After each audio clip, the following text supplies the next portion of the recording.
Alright, ladies and gentlemen, welcome back to more 428 Shibuya Scramble. My name is Raven from the Sky. Let's do this. Man, it's been one heck of a ride, man.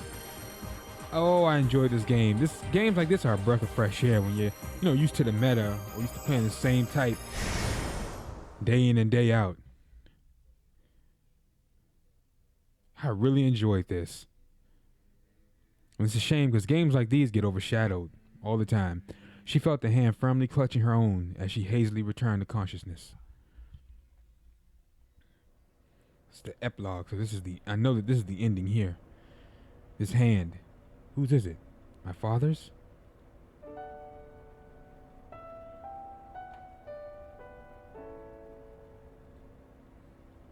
Maria's eyelids slowly drifted open.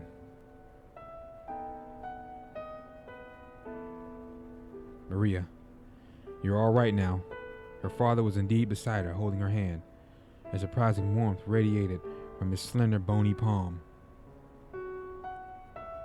Dad? She was lying on the sofa. She craned her neck to look around, still trying to process what was going on. There were several monitors set up around the room. Where are we? My laboratory. You were infected with the virus, but I've given you the antiviral. You don't have anything to worry about. He squeezed Maria's hand even more tightly. That hurts. Ah, right, sorry. Saw he eased up the pressure on his daughter's hand. But he didn't let go entirely. This feels so strange, Maria muttered, staring up at the ceiling. I wonder why. What does? Having you hold my hand? I used to hold your hand like this when we go on walks together when you were little. I doubt you remember that, though. Maria considered. It was true. She didn't have any clear memory of her father holding her hand like this. And yet the touch of her father's palm felt distantly familiar. Gently, she squeezed back. It's been a while, hasn't it? She said. I mean, me looking you in the eye while I'm talking to you. That's only because I didn't look you in the eye. Osawa hung his head. I'm so sorry, he said. Please forgive me. I never meant to hurt you like I did. Wait, hold on. Maria was taken back. I don't know what you're talking about. What do you mean hurt me? Back on that rainy day? Osawa told Maria about the day she'd run away from home. About how he'd known where she had gone but hadn't gone to find her.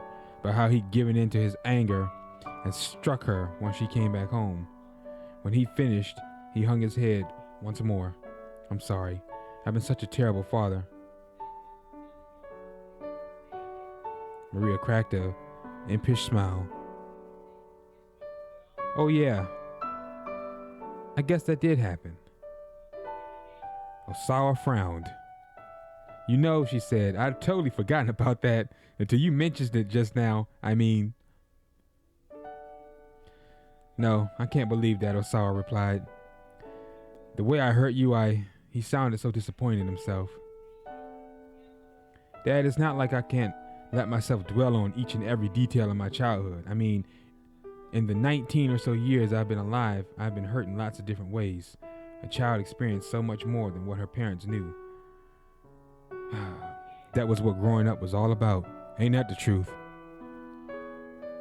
It was a happy thing, but also a little bit sad. Osawa was visibly grappling with his feelings. I see, he said. I guess you have gone through much pain. Well, yeah, but there have been more things that were fun and happy. I see. It's the sum of all those things that have made me who I am today. So please, don't worry so much about the past. I see. Dad, you keep saying I see. Stop it. Sorry. It's just... This is all so difficult to say. Osawa was trying and failing to hold back his tears. Maria wasn't quite sure what those tears were for, but she felt a prickle of embarrassment. Shyly, she looked away and her eyes aligned on one of the monitors. The screen showed a view from outside the lab. Who are those people? She asked, pointing. Osawa looked and his eyes widened in shock. The people with guns were facing off with one another. Maria recognized one of them. Tatino, the man with the cane. Why are those two pointing guns at your friend? Osawa's voice was shaking. My friend? What do you mean? The one you met when we went to the Middle East. You know, Kanan. Osawa switched the monitor to show a different camera angle. Close-up of the young woman's face appeared on screen. Maria was at a loss for words. That certainly wasn't Kanan. It was the girl who'd come to tell Maria that Hitomi was going to be kidnapped. Kanan's friend.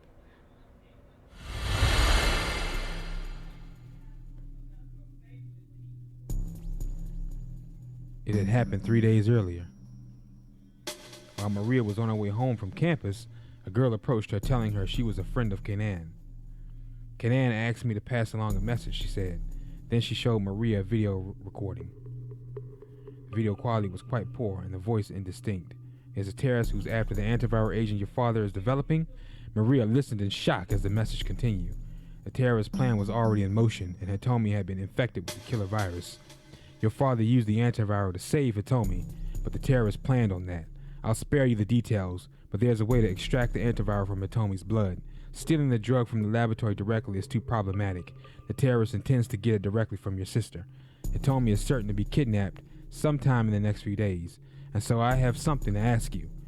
I'd like you to get kidnapped in her place. Since you're twins, it should be possible for you to trade places without the kidnappers realizing it. I gave the girl who was passing along this message a necklace outfitted with a small GPS beacon. Making sure you wear the necklace. Make sure you wear the necklace, Switch it on and it'll allow me to keep tabs on your location.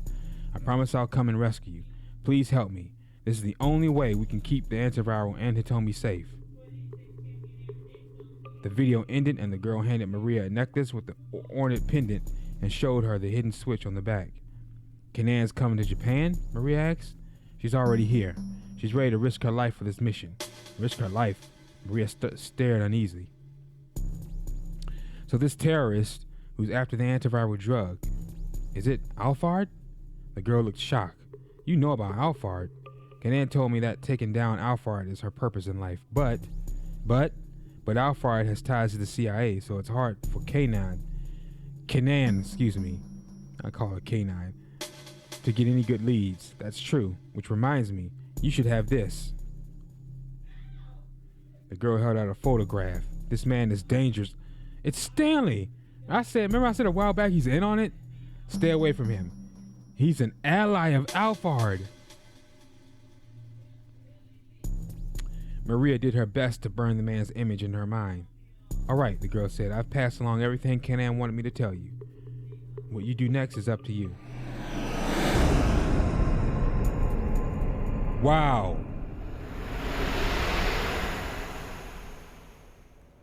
So wait, what the heck has been going on while I've been asleep? Osawa recoiled from the ferocity in his daughter's face. That Kanan girl thought of a way to save you. He went on to explain the plan to get the antiviral out of the lockdown laboratory. Once again, Maria stared at the monitor. As she eyed Kanan's friend, another memory from before she blacked out drifted to the surface. Kanan's the one that injected her.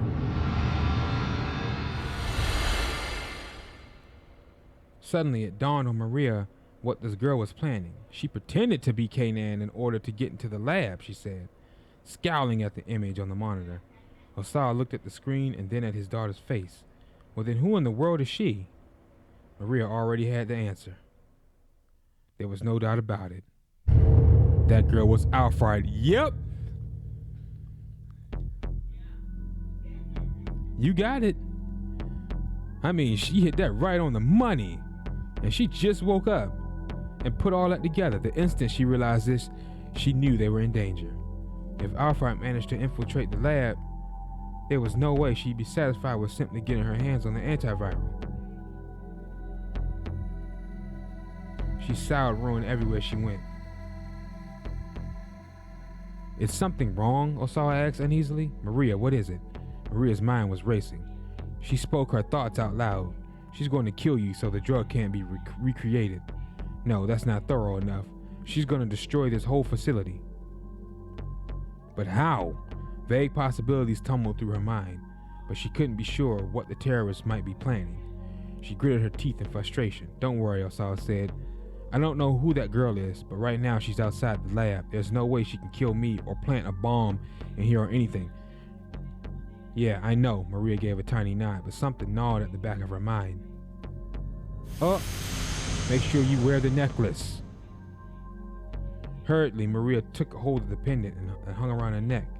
As soon as she did, she felt a chill run up her spine.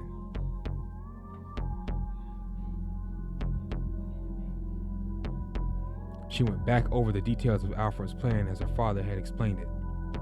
And then, finally, she understood. I've got it, Osawa straightened up. You've got what? I need to get out there where those three are. Don't be absurd. I have to go. Osawa peered closely at his daughter's face. Words weren't going to stop her, and as she realized that, his own face stiffened with determination. All right, but I'm going with you. I can't let you rush into danger all by yourself. Thank you, Dad. Maria tried to get up from the sofa, but she was struck by a wave of vertigo and her knees buckled. Are you all right? Osawa caught her by the arm. This is probably a side effect of the antiviral. You shouldn't push yourself too much. Maria looked up at her father's anxious face and shook her head. Don't worry, I'll be fine.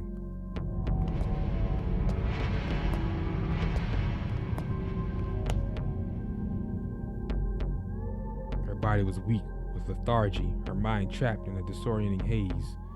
Every step was a monumental effort, but she clenched her jaw and forced herself onward, making her way down the laboratory hallway. A whirlwind of anger and sadness spurred onward. Alfred was masquerading as Kanan. The cruel truth was all too clear. The terrorists would never have been able to get away with the deception if Kanan were still alive, which means that Kanan must be. Maria fought to hold back her tears. It was too early to cry just yet. That could wait until after she put a stop to Alfred's plan.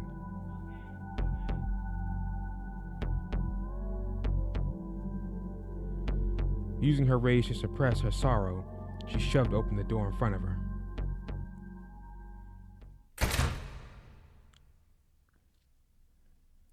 That isn't Kanan! Maria's voice exploded into the silence of the standoff. I doubt we're getting better testimony than that, Stanley said, his gun still at the ready. There's no talking your way out of things this time. The expression on Alfred's face didn't change. She stood still, a mannequin without a soul.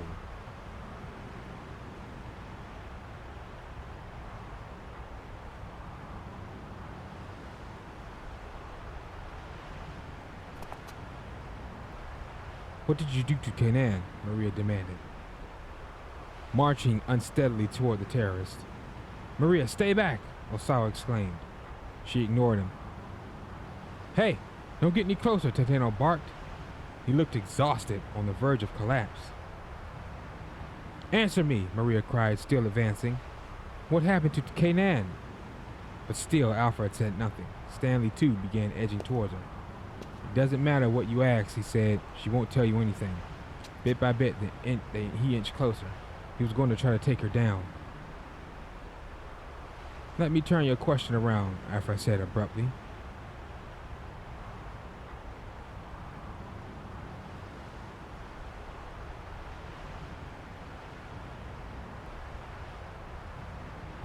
What do you think? Maria paused, confused. What do I think about what? What do you think happened to Kanan? The corners of her lips twisted up.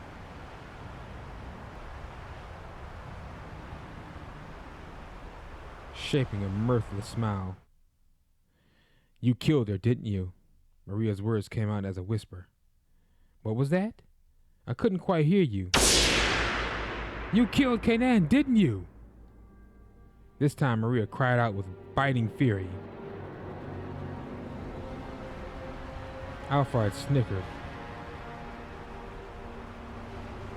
She's provoking me, Maria thought, forcing herself to swallow her rage.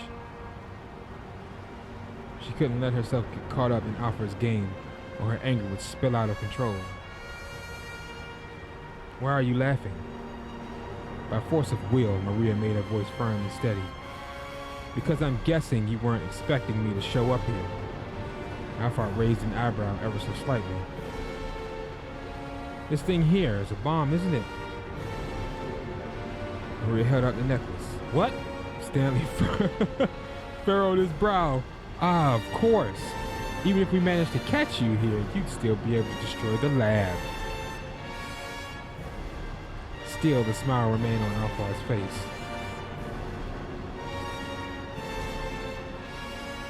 She seemed to enjoy watching the others figure out her intentions.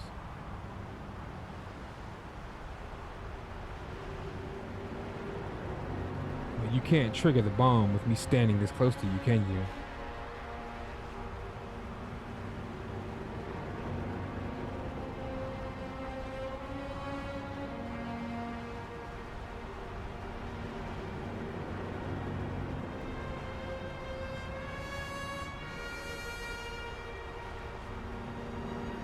Maria's eyes locked with Alphard. Unless you're prepared to sacrifice yourself, she stood like an image of bravery. While on the inside, her apprehension threatened to tear her apart. She could feel her heart thudding so furiously that she thought it might explode. Cold sweat trickled down her spine. Only her rage at Kanan's murder kept her from backing down. Go ahead and blow yourself up if that's what you want, she said. But you'll die with nothing. Your death will mean nothing, but not mine. My death will avenge Kanan's.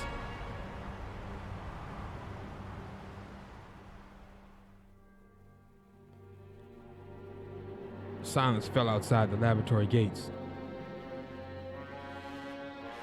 Stanley and Tateno stood frozen, their guns still trained on Alphard. Both men were ready to pull the trigger at the slightest provocation. Just how long had they been there staring at one another down? It was just for staring each other down. The passage of time seemed as slow seconds drawn into hours. Osawa swallowed audibly. Oh! Finally, Alphard tossed her gun to the pavement and held up both hands to surrender. Stanley wasted no time springing forward to secure her. He gave her a thorough pat down from behind. He removed a small device that looked like a detonator from one of her pockets. On your knees! Alphard did as she was told. Good. Now, hands behind your head. Try anything funny and I will shoot. Without a word, Alphard placed her hands on the back of her head, fingers laced together. What are you playing at? Stanley growled disdainfully. Finally realized you can only push your luck so far. She responded with a faint snicker. It's not my policy to resist when things are hopeless. Her tone was detached, her intentions unreadable. Good. That'll make this easy. Stanley kept the barrel of his gun pointed at Alfred's head. This is for my brother. Words hung in his throat, unspoken. A surge of emotion coursed through him. Just a tiny bit more pressure from his index finger, and he could put a bullet right through Alfred's head. His long journey would finally reach its conclusion. But although he had wished for this moment more than anything, his finger did not move. He pulled the trigger now. Would that truly be the end? His mind reeled at the implications. Tateno watched Stanley closely, even letting out a tiny sigh of relief. They were in this together after all.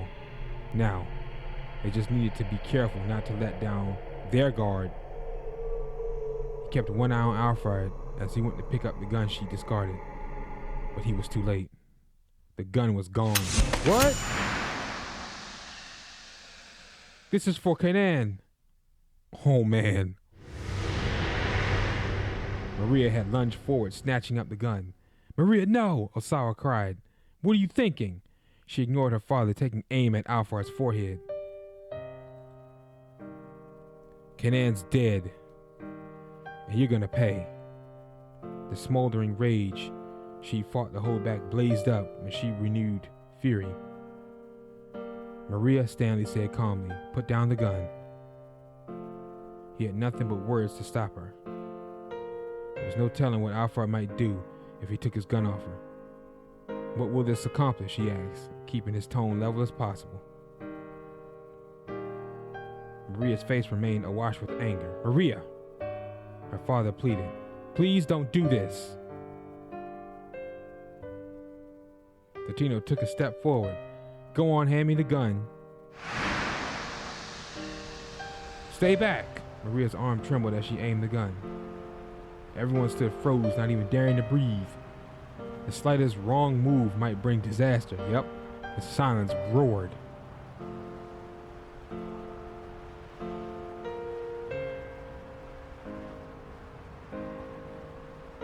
I don't care, Alfred sneered.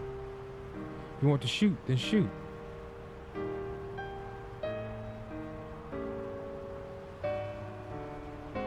You don't want to avenge Canaan, don't you? You do want to avenge Canaan, don't you? Yes, I do. Maria tightened her grip on the gun. Memories of her friend drifted through her mind. To Maria, born into peace, meeting Canaan had been like touching a world beyond her own, far more complicated world. Canaan had blood on her hands from the time she was a little girl. A walking contradiction of cruelty and childness, and yet she had lived her life according to her own unshakable beliefs. Meeting her made Maria think hard about her own identity. What did it mean to be Japanese? No, that wasn't the question. What did it mean to be Maria Osawa? That was the crux of it all. They had been able to find common ground despite differing ideals because both possessed an unshakable sense of self. Maria made her decision. Uh-oh. I can't shoot her.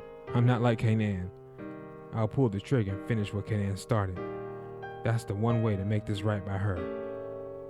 Nope, we're going with A. Come on now.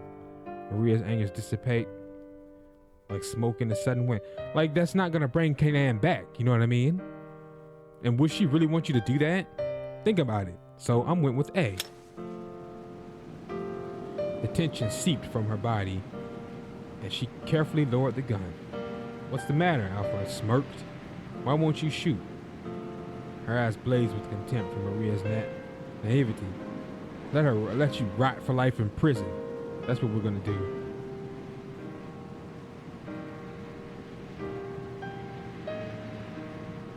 No. I'm not being naive, Maria told herself. Do unto others as they have done to you. An eye for an eye, a tooth for a tooth. What does this reoccurring pattern of retribution really accomplish? Just an endless cycle of hatred. That's why I'm not going to fight. Because I'm not like Canaan.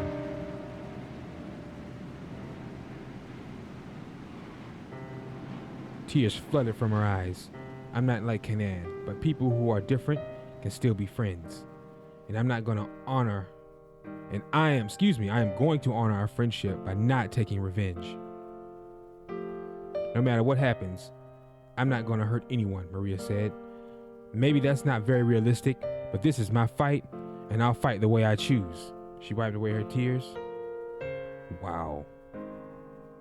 For the first time, Maria felt that she understood Canaan. If she'd been able to see her just one more time, she would have been able to speak her mind without fear. I could show Canaan the true me, and maybe then we would be friends for real. But that wasn't going to happen. Not anymore. Maria handed the gun to Tateno, then looked up at the nighttime sky.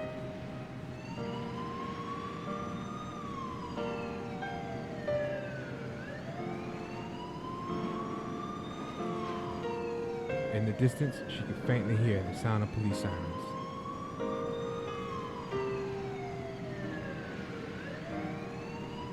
Not one star could be seen in the sky over Shibuya.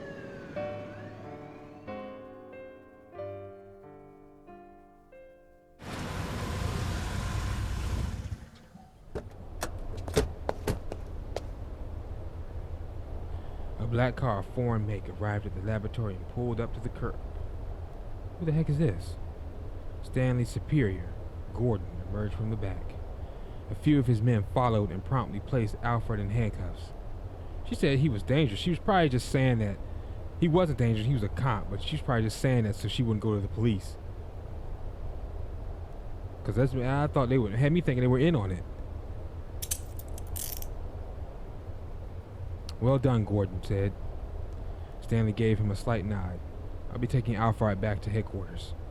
You can finish up here. Understood, sir. Gordon shoved Alfred into the back seat and slid in alongside her. The car drove off. Who was that just now? Totino asked Stanley. My boss. Sorry, but we'll be taking Alfred into custody. You will, huh? Totino frowned but decided not to press the point. They put a stop to Alfred's plan, and they had saved Maria's life. That was enough for him. Maybe it even began to atone for what he'd done to Hitomi. Kano, Suzune, Katone, Totino pictured all of their faces. Perhaps in the end, he managed to become worthy of their respect.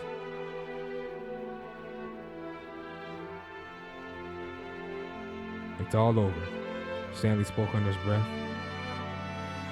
His gaze locked on the car, taking Alfred away. The black cloud that hung over his heart had yet to lift, but he knew that today was the day he could finally put revenge aside. No longer would memories of his brother bring only sorrow. This'll do. Won't it, Frank?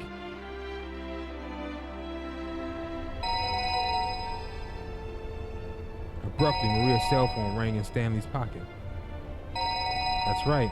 I meant to give this back to you. He handed the phone to Maria. I wonder who's calling. Maria picked up. She could hardly believe it when she heard the voice on the phone. Brusque yet girlish with a daredevil ring. A voice that had been burned into her mind since the day she met its owner. No, it can't be. She had been sure she'd never hear that voice again. In an instant, Maria's face was damp with tears of joy. Thank goodness. Oh, thank goodness. Kanan. Maria couldn't hold back her sobs. Tears kept coming and coming. She had never wept with joy like this in her life.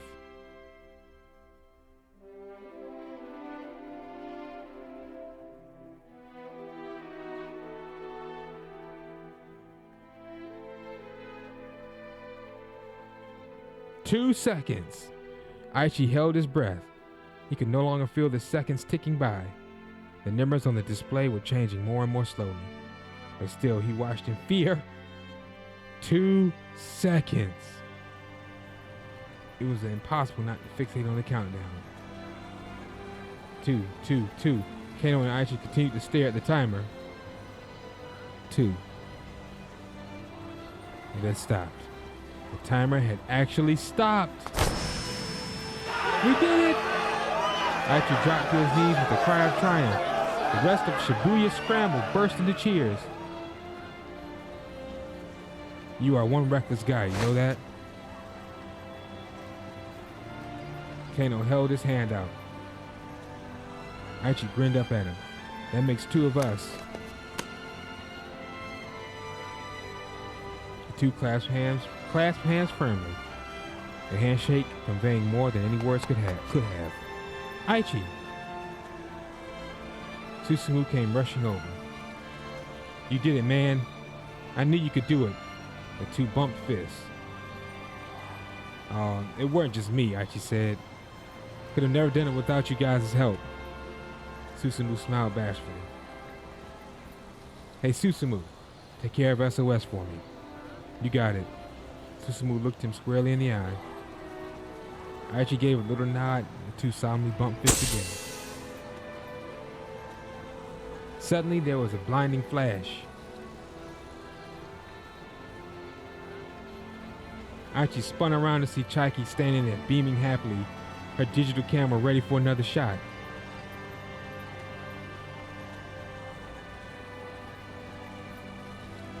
Hey, everyone gather up, Minokawa called out to Aichi and his pals. You guys are the heroes of Shibuya. Photo time, everyone, Chaiki said. Get ready. The young men struck a pose together. Wait, her too. Minokawa ushered Hitomi over to stand with Aichi. Hitomi? Aichi flashed her a sheepish grin. It was all thanks to Hitomi that he'd been able to do what he had done. Keeping Shibuya safe, keeping his promise to Suzune, Hitomi had been his inspiration for it all. There were so many things he wanted to say, but couldn't get the right words out. Aichi, Hitomi's cheeks were damp with tears. Hey now, young lady, Minokawa called. No crying now. Come on, show us a smile. He struck a goofy pose behind Chaiki. At last, the smile returned to Hitomi's face.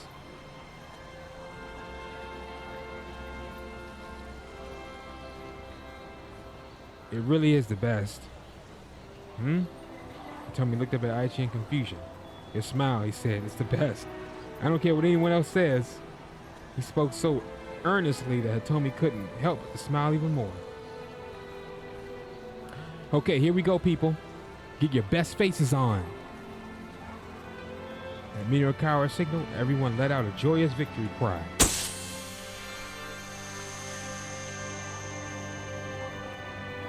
Come on, guys, Susumu shouted. Let's lift Aichi where everyone can see him. The members of SOS let out another roar. Huh? No, you don't gotta do that, guys. Hey, cut it out. But Aichi had already been swallowed by the enthusiastic throng. Heave-o! Heave-o! Heave-o!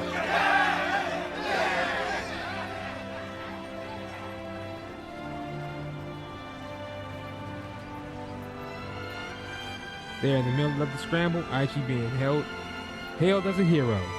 Kano looked on with a satisfied smile. What they had achieved together was nothing less than a miracle. It had taken a lot of luck and more than a few coincidences for them to stop the bomb. Coincidences? Kano muttered to himself. No, that wasn't right. This was something different altogether. Fate. That's what it was.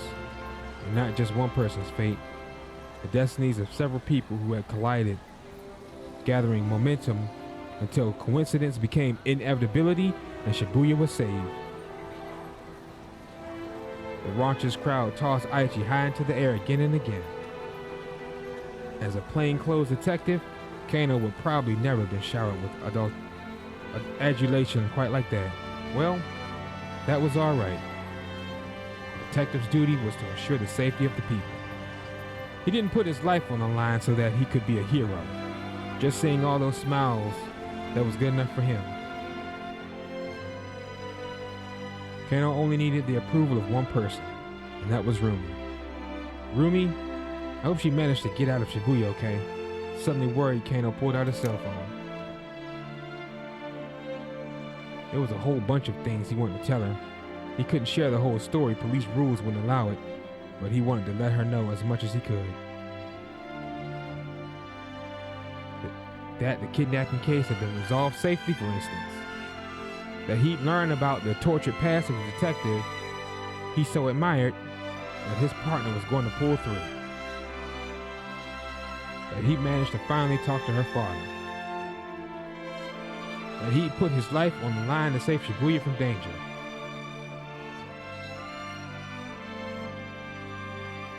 Rumi would listen quietly to the very end. And then Kano thought he knew just what she'd say. Short and sweet. In that gentle voice of hers. Good job.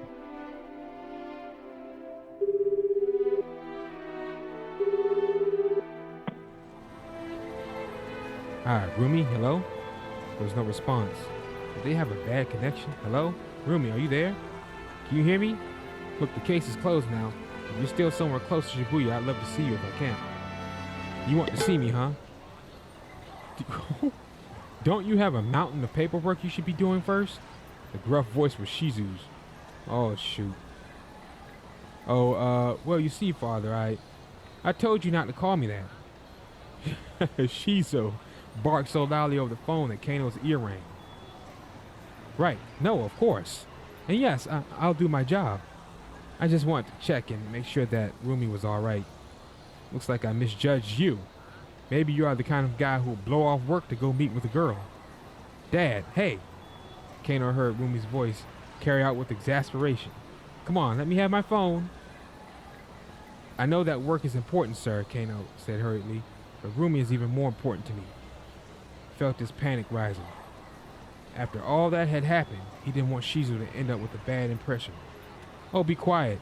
If you want to see Rumi, you can do it once you've finished your work.